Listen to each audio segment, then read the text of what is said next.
पंचतंत्र आप जानते हैं, विष्णु शर्मा का एक कहानी संकलन है प्राचीन काल का। उसमें कई ऐसी कहानी हैं जो हमें नॉर्मल लाइफ के बारे में, सामान्य जीवन के बारे में एक लेसन देती हैं, सीख देती हैं। उसमें एक कहानी का नाम था, अगर मुझे ध्यान है, मैं स्कूल में पढ़ता था, उसका नाम था पंडित की बकरी। कहानी थोड़ी सी अलग थी, मैं उसे थोड़ा सा अलग करके आपको सुनाता हूँ ताकि आज के परिवेश में उसका महत्व ज़्यादा समझ में आए।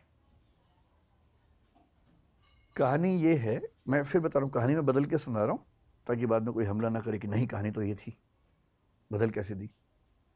उस कहानी में ये था कि एक पंडित जी बकरी खरीद के जा रहे हैं। 3 लोगों को लालच है कि बकरी खाएंगे हम।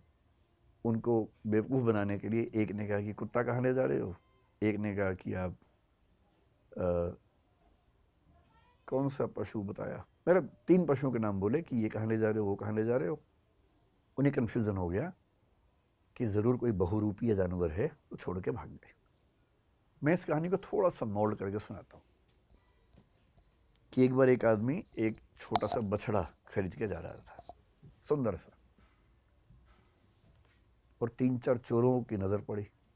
उनका मन हुआ कि काश ये बछड़ा हमें मिल जाए, सस्ता मिल जाए, आधे दाम पे या उससे कम पे मिल जाए, तो क्या करें। तो उन्होंने एक साजिश की। बारी बारी वो उस व्यक्ति से रास्ते में मिले। पहले एक व्यक्ति मिला एकदम सीरियस चेहरा बना के। उसने कहा, अरे पंडित जी, बकरी कितने की ली। पंडित जी ने कहा, यार ये तो बछड़ा है, बकरी थोड़ा ना है। तो वो बड़े अच्छे से हंसने का, बछड़ा है, अच्छा, इतना कह के मुस्कुराते हुए निकल गया वहां से। पंडित जी को लगा अजीब गधा आदमी है, फिर देखा है तो बछड़ा ही। उसका उतना ही काम था, किया और निकल गया। अब वो आगे चल रहे हैं, करीब 100-200 मीटर के बाद एक दूसरा आदमी अलग जगह से आया। इनके बीच में आपस में साठ-गांठ है, ये इनको नहीं पता है। दूसरा आदमी आया और आते बोला, वाह पंडित जी, कितनी मोटी बकरी है, एकदम बछड़ा लग रही है देखने में तो।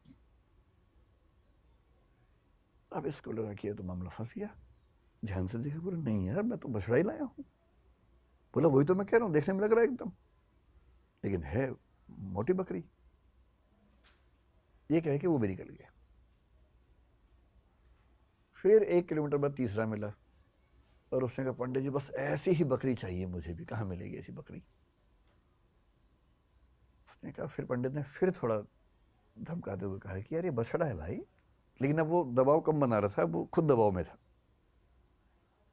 तो वो भी ठहाका मार के ऐसा बोला, बछड़ा ऐसा होता है, अच्छा, ये करके चला गया। और फिर चौथा आदमी जो असली था उनका मास्टरमाइंड, चीफ कॉन्स्पिरेटर, फिर वो आया पैसे गिनते हुए। उसने कहा, अरे अरे अरे, ऐसा ही बकरा चाहिए, ऐसी बकरी चाहिए, कितने की मिलेगी, कितने की मिलेगी। तो पंडित जी को लगा मुझसे बहुत बड़ी गलती हो गई है, मैं तो बकरी खरीद के ले आया बछड़े के नाम पे या बछिया के नाम पे। फिर लगा घर जाऊंगा, घर पे पिटूंगा, इससे अच्छा नुकसान कम कर लेता हूं। तो एज्यूम कीजिए कि उस जमाने में 100 रुपए के आसपास का लिया था, तो उन्होंने बताया कि मैंने 100 का लिया है।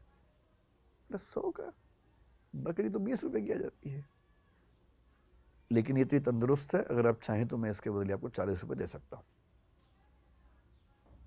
और पंडित जी को लगा कि यार चलो, 60 का नुकसान सही, कम से कम 80 का तो नहीं होगा।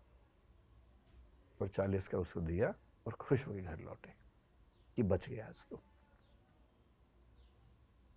अब ये जो पंचतंत्र की कहानी है, ये इसलिए है कि जब हम जीवन में निर्णय करते हैं तो हमारे पास बहुत सारे ऊट पटांग से इनपुट्स आते हैं, और यदि आप बहुत समझदार इंसान नहीं हैं तो इस बात का पूरा खतरा है कि कोई ना कोई कभी ना कभी आपको बेवकूफ़ बना ही देगा।